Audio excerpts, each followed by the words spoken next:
Hello hi welcome to Anasuya kitchen. ఈరోజు recipe crispy కాకరకాయ ఎలా చేసుకుంటామో చూపిస్తాను. ఇదైతే షుగర్ వాళ్ళకి బాగా పనిచేస్తుంది. షుగర్ ఉన్న వాళ్ళు రోజు బ్రేక్ఫాస్ట్లో ఒక పుల్కా 2 కాకరకాయలు ఇలా వేపుకొని తింటే వారం రోజుల్లోనే షుగర్ తగ్గిపోతుంది, నార్మల్కి వస్తుంది. షుగరు మొత్తం తగ్గిపోదు, నార్మల్ వస్తుంది. ఇలా వారం రోజులు తినండి, టెస్ట్ చేయించుకోండి, మీకు రిజల్ట్స్ అనేటివి తెలిసిపోతుంది. చాలా బాగా పనిచేస్తుంది కాకరకాయ. ఇది క్రిస్పీ కాకరకాయ. 2 కాకరకాయలు సన్న కోసుకున్నాను. దానికి కావాల్సిన పదార్థాలు: కాకరకాయ ముక్కలు, 1 కప్పు పల్లీలు, సన్ఫ్లవర్ సీడ్స్ ఇక్కడ వేయించి పెట్టుకున్నాను. దానికి కావాల్సిన ఇవి మసాలా: కారం పొడి, 1/2 టీ స్పూన్ కారం పొడి, 1/2 టీ స్పూన్, 1/4 టీ స్పూన్ పసుపు. ఇది ఏందో అనుకోకండి, నిమ్మప్పు, కొంచెం నిమ్మప్పు కూడా వేసుకుంటున్నాను. 1 టీ స్పూన్ ఇది కార్న్ఫ్లోర్, తగుపడ ఉప్పు, ధనియాల పొడి. ఇష్టం ఉంటే మీరు గరం మసాలా కూడా వేసుకోవచ్చు, నేనైతే వేసుకుంటాలే. ఇవన్నీ లేచేసి ఇలా మంచిగా పట్టించేసి వేపుకొని తీసేసి ఈ పల్లీలు కూడా దాంట్లో కలుపుకొని తింటే చాలా కమ్మ ఉంటుంది.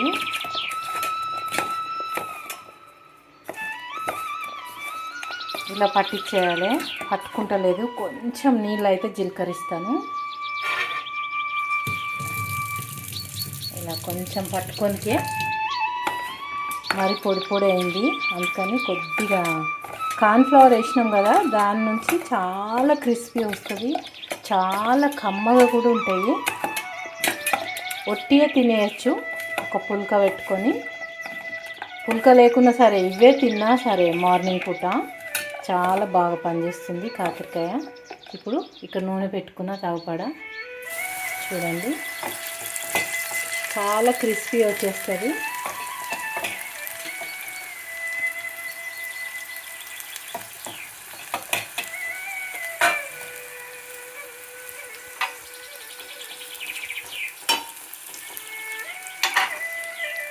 దీంట్లో మీరు కావాల్సితే కొద్దిగా శనగపిండి కూడా వేసుకోవచ్చు. నేనైతే ఒట్టి కార్న్ఫ్లవర్ వేసుకున్నా. మీకు పకోడీలాగా తినాలనిపిస్తే శనగపిండి కూడా వేసుకొని సాయంత్రం పూట ఛాయ్తో పాటు ఇది తినుకుంటా ఛాయ్ తాగితే సూపర్ అంటే సూపరే, చాలా బాగుంటుంది. ఇది కొంచెం టైం పట్టేటట్టుంది, మనం వెయిట్ చేద్దాం. చూడండి ఎంత క్రిస్పీగా వచ్చింది.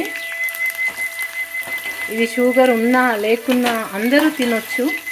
చేదు తినాలనుకునే వాళ్ళు ఎవరైనా తినొచ్చు. క్రిస్పీ కాకరకాయ చూస్తున్నారు కదా, ఇలా వేపుకుంటే. నూనె నేను ఎక్కువ పోసుకోలేదు, నూనె ఎక్కువ పోసుకుంటే మీద తేలినట్లు మంచిగా వస్తుంది, కానీ నూనె వేస్ట్ అవుతుంది. చేదు ఎవరు తిన్నారు కదా, అందుకని. నేనైతే పక్క తెలంగాణ బిడ్డనండి. నా భాష కొందరికి నచ్చచ్చు, నచ్చకపోవచ్చు, నాకేం పర్వాలేదు. కానీ ఈ రెసిపీ నచ్చిన వాళ్ళు తప్పకుండా చేసుకొని తినండి. షుగర్ ఉన్న వాళ్ళు చాలా తప్పకుండా చేసుకొని తినండి. ఇప్పుడు దీని మీద పల్లీలు కూడా వేసుకుంటున్నా. పల్లీలు వేసుకొని తింటే మస్తు ఉంటుంది. ఒట్టిది కూడా తినేయచ్చు. చూసిండ్రు కదా, చాలా బాగుంటుంది. ఇలా క్రిస్పీ కాకరకాయ కూర చాలా మంచిగా ఉంటుంది. కాకరకాయ వేపుడు చూడండి ఎంత గట్టిగా వచ్చింది, మంచిగా చూడండి, కర్ర అంటుంది చూడండి. ఇక నేను టేస్ట్ చేస్తా, సౌండ్ కూడా వస్తుంది చూసిండ్రా. నచ్చిన వాళ్ళు ఒక లైక్ పెట్టండి, నా వీడియో షేర్ చేయండి. మీకు నచ్చిన వాళ్ళకి, ఫ్రెండ్స్కి, చుట్టాలకి, పిల్లలకి ఎవరైనా ఉంటే. ఇలా చాలా ఈజీగా కాకరకాయ ఫ్రై ఇలా చేసుకొని తిని చూడండి, నచ్చుతుంది, తప్పకుండా నచ్చుతుందండి. హెల్త్ గురించి ఆలోచించే వాళ్ళకు చాలా పనిచేస్తుంది ఈ వీడియో. ఒక లైక్ పెట్టండి, సబ్స్క్రైబ్ చేసుకోండి. నా వీడియోలు నేను పెట్టంగానే మీకు వస్తాయి. అందుకని సబ్స్క్రైబ్ చేసుకోండి. నేనంటే తినుకుంటూ మాట్లాడుతున్నా, నాకు చాలా ఇష్టం కాకరకాయ ఫ్రై. నేను ట్రై చేసినాకనే వీడియో నేను చూపిస్తాను, అందరికీ పబ్లిక్ చూపించడం జరుగుతుంది. ఇలా చేసుకొని తింటే చాలా బాగుంటుంది. తినండి తప్పకుండా. షుగర్ ఉన్న వాళ్ళు, షుగర్ లేని వాళ్ళు కూడా తింటే హెల్త్కి చాలా మంచిది. షేర్ చేయండి, ఒక లైక్ పెట్టండి, సబ్స్క్రైబ్ చేసుకోండి. ఓకే అండి, బాయ్ అండి, బాయ్.